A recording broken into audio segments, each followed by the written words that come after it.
Assalamu alaikum rahmatullah. Bismillah ar-Rahman ar-Rahim. So we move on to the next chapter of our curriculum, which is called Fragments. So there are 5 fragments in total that we will discuss in this curriculum. 3 out of the 5 have already been discussed in determining, in the chapter which is called Determining Nasab or Jar status, which we discussed earlier. And so there's 2 fragments remaining which we'll discuss in this chapter. So if you just briefly remember, we'll mention all 5. So the first fragment is the harf of jar and the majroor, which is the jar and the majroor, also known as a jar and majroor fragment. Then you have the harf of nasab and its ism, which is a fragment, and then you have the idafa fragment, which is made up of the mudaf and the mudaf ilayh. So those are the 3 that we mentioned and discussed in the previous one of the previous chapters. Now we'll discuss inshallah the next 2 fragments. The first is called the Musuf Sifag, and this is a fragment between an ism and an ism.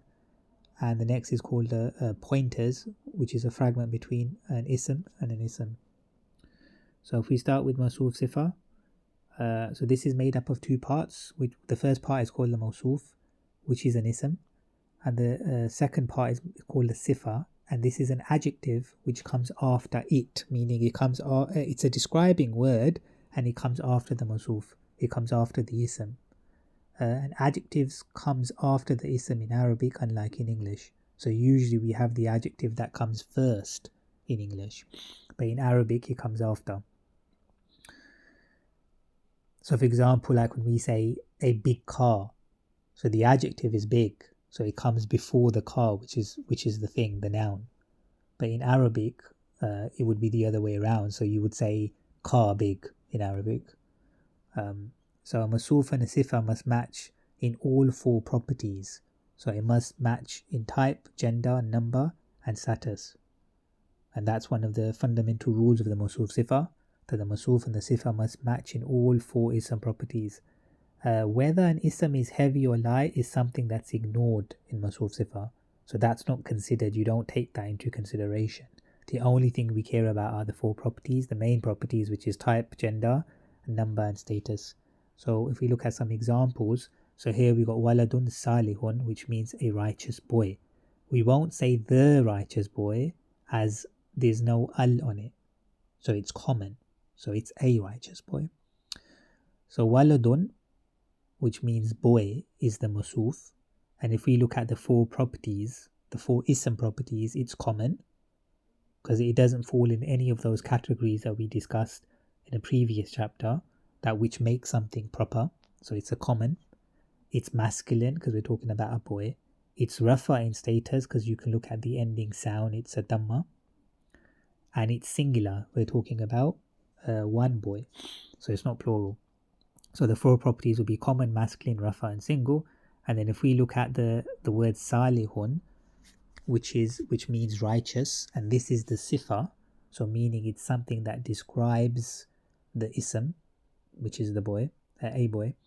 And so if we look at its 4 properties again, salihun is common, it's masculine, it's rafa, and it's single as well.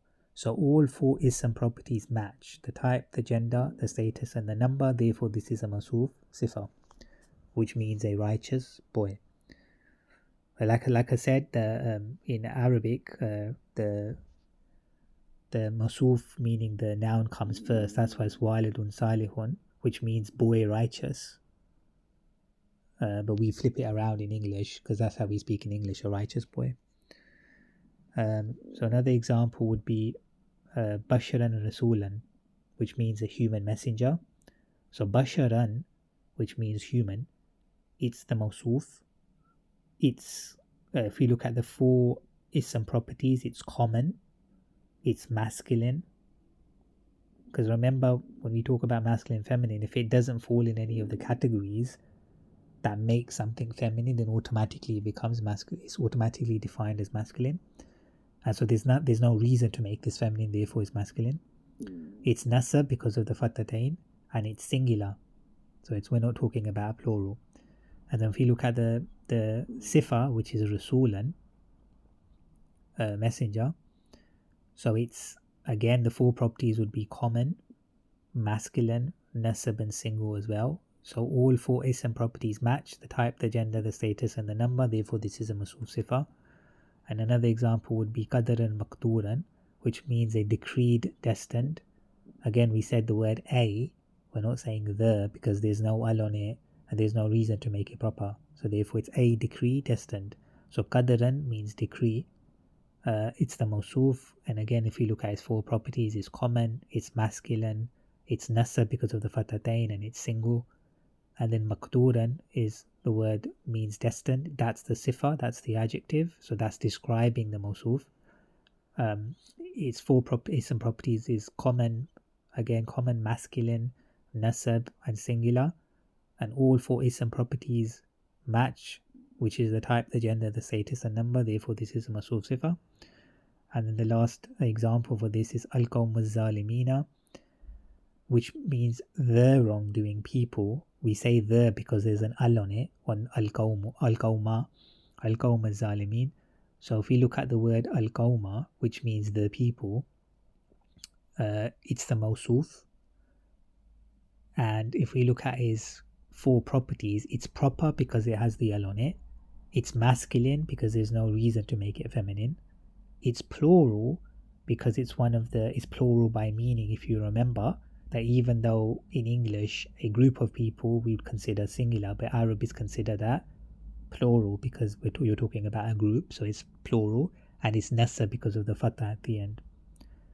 And then so if we look at the word az-zalimina, which means the wrongdoers, we say there because there's an al on it. This is the sifa, which is describing the mawsuf.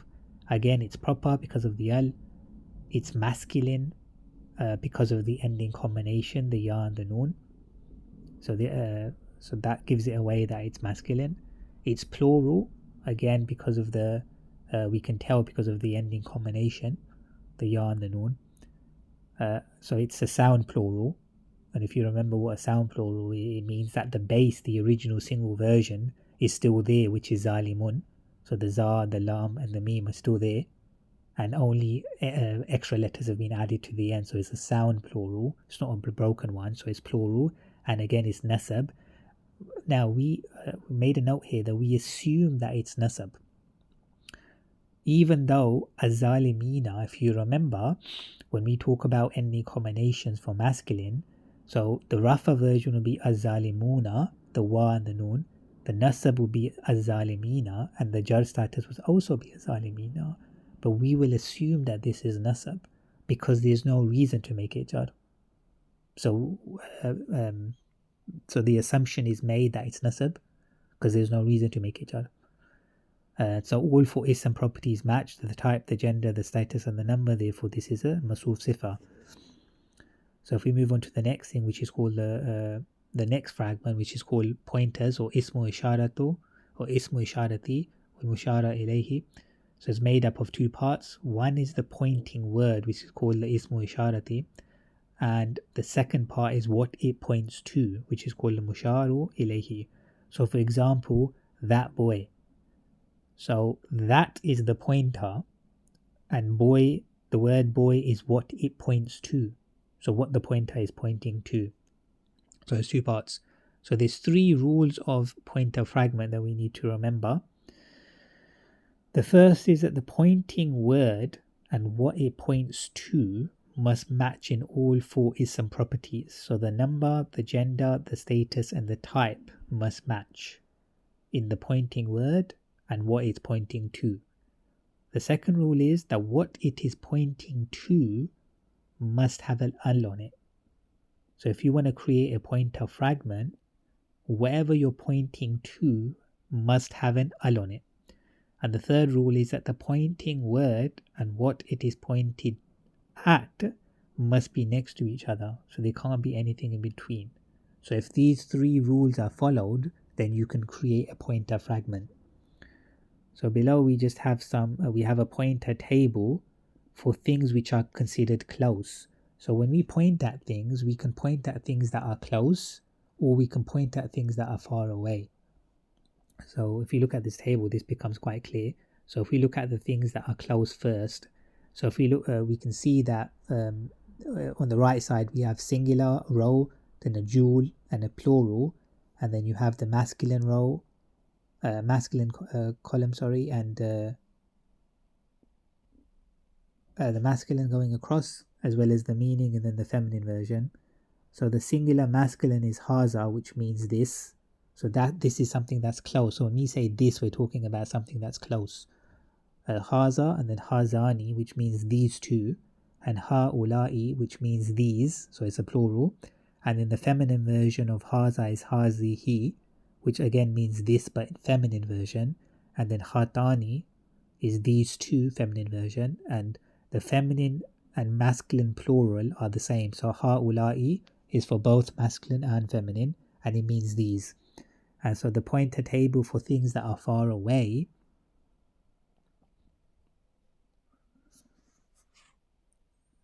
so things that are considered far away.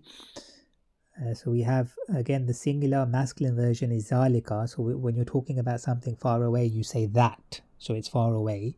And the dual is zanika, those two. And the plural would be ulaika, which means those. And the feminine version for singular would be tilka, which means that. And then tanika, which means those two. And then the plural, again, is the same as the masculine, ulaika, which means those. And just to note that the singular and plural forms, so the singular and the plural are non-flexible. So whether they're rafa, they're nasab, or they're jar, they look the same.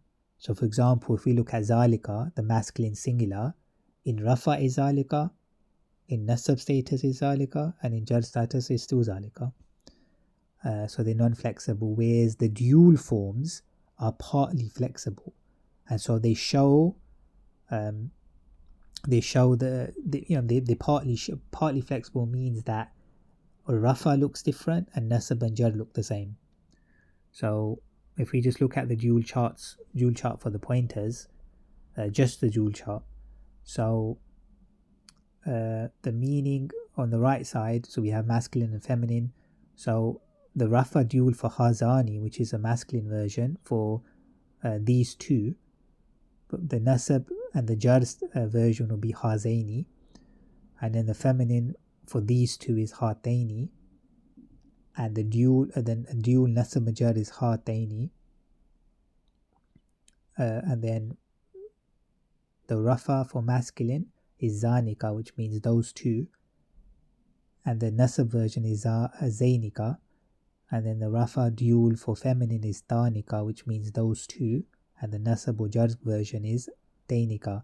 And again, to differentiate between nasab and jar, because they look the same, it falls down to other things that you need to look at, such as the context and other things like the fragments that we discussed before as well. So just a few examples. So if we say Hazal Qur'anu, which means this Quran. So Haza is a pointing word. Again, it's, if we look at the four ism properties, so the first is that it's rafa. Now we assume that it's rafa, because remember the haza is non-flexible. So in rafa is haza, in nasab is haza, or whether it's jar status is haza. But we will assume that it's rafa because the rafa is always the default. So unless you have a reason to make something nasab or jar, it's rafa. So therefore we will assume that it's rafa because there's no reason for it to be anything else.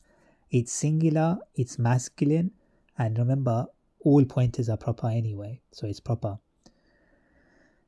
And that's the pointing word haza. And so al-Quranu is what it is pointing to. And if we look at it, it has an al on it, which was one of the rules. So the pointing word needs to have an al on it. And if we look at its four ism properties, again it's rafa because of the dhamma at the end. It's singular, it's masculine because there's no reason to make it feminine, and it's proper because of the al. So what is pointed to has al on it, which is one of the rules. And all four ism properties match between the pointer and what it points to. Therefore, this is a pointer fragment, which means this Quran. So the next example is Hazihi Jahannamu, which means this is hell. So Hazihi is a pointing word. It's rafa. Again, there's because it's non-flexible, it can be the Hazihi is rafa, nasab, or jar. It looks the same. but we will assume it's rafa because there's no reason to make it nasab or jar. It's singular. Remember it's feminine. So if you go back, if you look at the feminine chart, it's actually feminine hazihi, and it's proper because it's a pointer. Then if we look at the word jahannamu, and this is what it's pointed at, we need to note that there is no al on it. It's just jahannamu. It's not al jahannamu, it's jahannamu.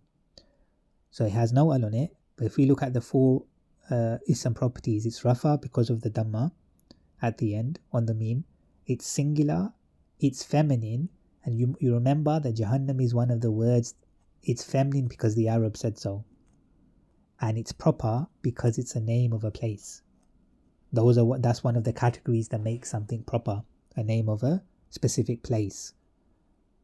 So what is pointed to does not have al on it, which was one of the rules for a pointer fragment. Even though all four ism properties match between the pointer and what it points to, but because what is pointed to does not have an al on it, it doesn't follow the rules. So therefore this is not a pointer fragment. It is rather a pointer sentence. So translation will be, this is hell. The translation is not this hell. Because a pointer fragment won't have anything between the this and whatever it's pointing to. So in the previous example, if you saw, it says this Quran. It doesn't say this is Quran, this Quran, because that's a fragment. But when we make a pointer sentence, then we put is in between. And this is what we mentioned here in the note, that in a pointer fragment, there is no is in between the pointer and what it points to. And the example we gave before, this Quran. Whereas in a pointer sentence, and the pointer sentence is formed when it doesn't follow the rules of a pointer fragment, then the is always in between the pointer and what it points to. And the example is, this is hell. So it's a pointer sentence. So another example would be Zalikal Kitabu, which means that book. So Zalika is a pointing word. It's rafa, and again we assume that it's rafa because there's no reason for it to be nasab or jar, even though it's non-flexible, meaning the rafa, Zalika, in rafa status is Zalika, in nasab status is Zalika, and even in jar status is Zalika. But we will assume it's rafa because there's no reason to make it anything else. It's singular, it's masculine, and it's proper because it's a pointer. And what is pointed to is al-kitabu, and if we note that it has an al on it, and again it's rafa because of the dhamma at the end on the bar, it's singular, it's masculine because there's no reason to make it feminine, it doesn't follow any of the feminine rules, and it's proper because of the al. So what is pointed to has al on it, and all four ism properties match between the pointer and what it points to, so therefore this is a pointer fragment. Therefore the translation is that book. Because if it was a pointer sentence, then we will say that is book. But it's not a pointer sentence, it's a pointer fragment because the rules are followed. So we will say that book. And one thing that we have to learn is something called a referee or independent pronoun. So this is used to create a sentence, a pointer sentence, not a fragment, while we use the word al. So putting al on what is pointed to creates a fragment. But in the case that we want to use al, but we don't want a fragment, we want a sentence. So what do? Because automatically when you put al on what is pointed to, then it becomes a pointer fragment. But what if we don't want a pointer fragment, we want a pointer sentence? Then what do? And so we use a referee pronoun is placed in between the pointing word and what it's pointing to, which has al on it. So a sentence is made instead of a fragment. Because sometimes you don't want a fragment, you want a sentence. But you want, in that sentence, you want it, whatever is pointed to, you want to put al on it. So the way to do it is that you separate the pointer and what it's pointing to by putting a pronoun in between. Because remember, one of the rules of a fragment is nothing can come in between the two. So by putting something in between, then break the rules of a pointer fragment, and therefore a pointer sentence is made. So an example here would be Zalika kitabun. So this is a normal, so this means that is a book. Zalika kitabun. So this means that is a book. Please remember there's no al on the kitab. Otherwise it would mean that book. But because there's no al on it, so it doesn't follow the pointer fragment rule. So therefore this is a pointer sentence, which means that is a book. But if we want to add the on it, so the meaning becomes that is the book. How do we do it? Okay, if al is added to book to make it the book, it produces a fragment, which we don't want. So if you look at the example, this is Zalik al-Kitabu, which means that book. So we don't want that book. We want to say that is the book. So we don't want to point a fragment, we want to point a sentence. But thing is, when you put al on the kitab, it becomes a fragment. So the way we do it is we put a referee independent pronoun is used. So we put the independent pronoun in between the pointer and what it's pointing to. So if we look at here, Zalika huwal kitabu, then this is translated as that is the book. So the referee pronoun, the rule is when we use a referee pronoun is that it needs to match the pointing word in number and gender. So meaning Zalika in this case is singular and masculine, and huwa is singular and masculine. Whereas if we wanted to use tilka, which is singular and feminine, then the pronoun we would use is hiya, which is also singular and feminine. So therefore, just to remember, the referee pronoun, it must match the pointing word in number and gender. And then you can do it. Even though like specifically, strictly speaking, Zalika huwal kitabu would mean that it is the book. But obviously in English we have to say it so it makes sense. So we will say that is the book.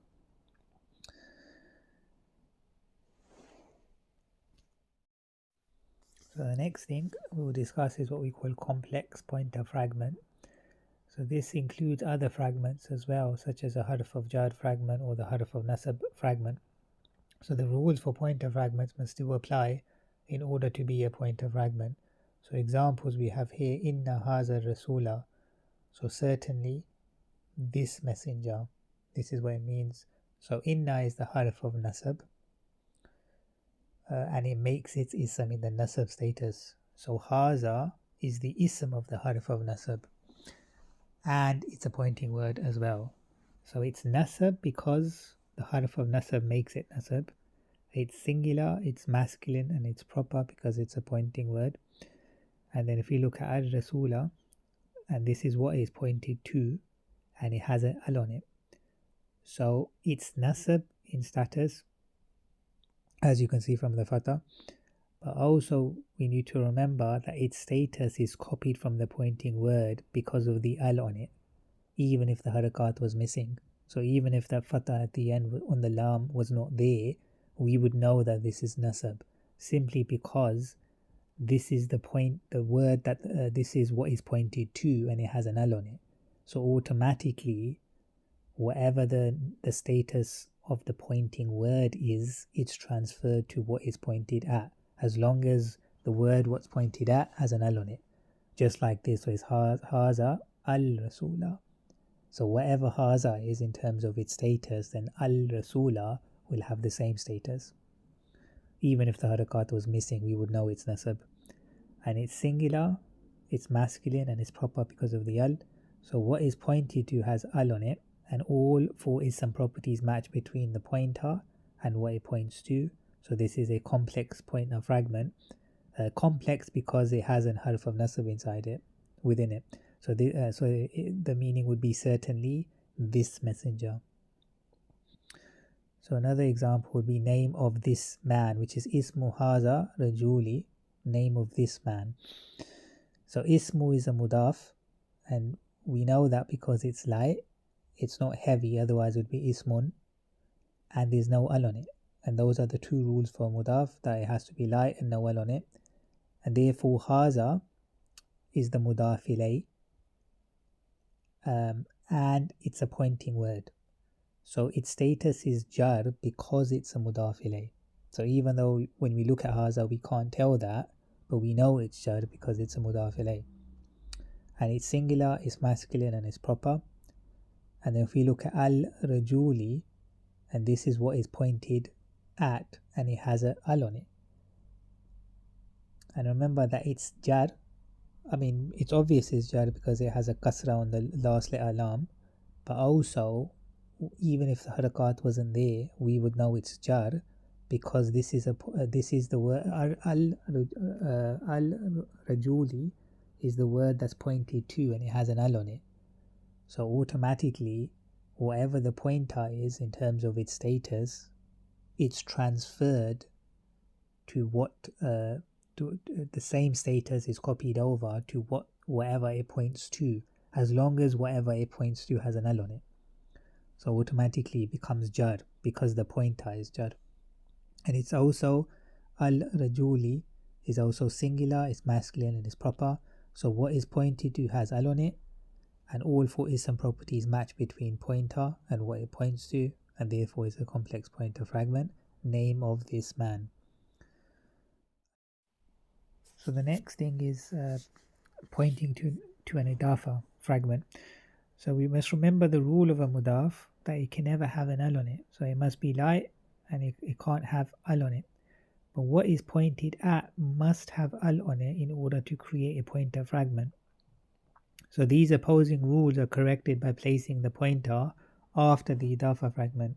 So example, we have safaruna haza, which means this journey of ours.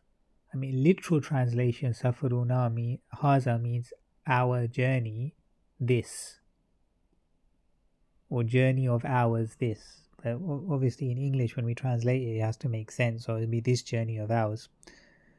So safaru is a mudaf because it's light and it has no al on it. It's rafa because you can see the dhamma on the last letter. It's singular, it's masculine, and it's proper. The reason why it's proper because its mudaf ilay is proper. So you have to remember that rule, that whenever the mudaf ilay is proper, then automatically the mudaf becomes proper too. So safaru na, the na is the mudaf ilay. It's an attached pronoun which means we, and the original version, the independent pronoun, is nahnu. It is jar because it's a mudaf ilay. It's plural because it's we. It's masculine and it's proper because it is a pronoun.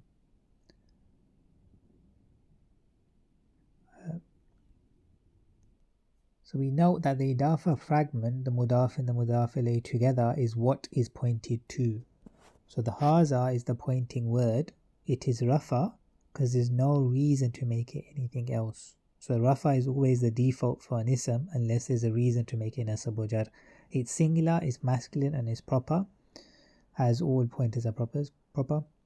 So all four ism properties match between the pointer and the mudaf. So the mudaf being safaru and the haza being the pointer word. So the four properties match. So it's called a complex pointer fragment, which means this journey of ours. And so just as a note, that if we put the haza at the front of the fragment, so we said haza safaru na, then putting the pointing word ahead of the idafa would create a pointing sentence, not a pointing fragment.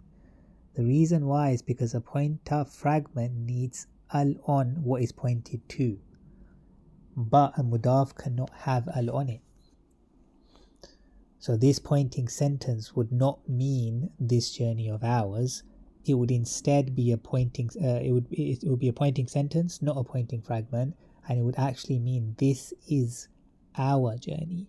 Because it's a pointing sentence, we put the word is in between, which obviously changes the meaning completely. And as per usual, at the end of every chapter, we remind you that have a look at the vocabulary chapter at the end of this curriculum. Ideally, at the end of every session, this curriculum is studied so that your Arabic grammar knowledge increases with your vocab knowledge, inshallah.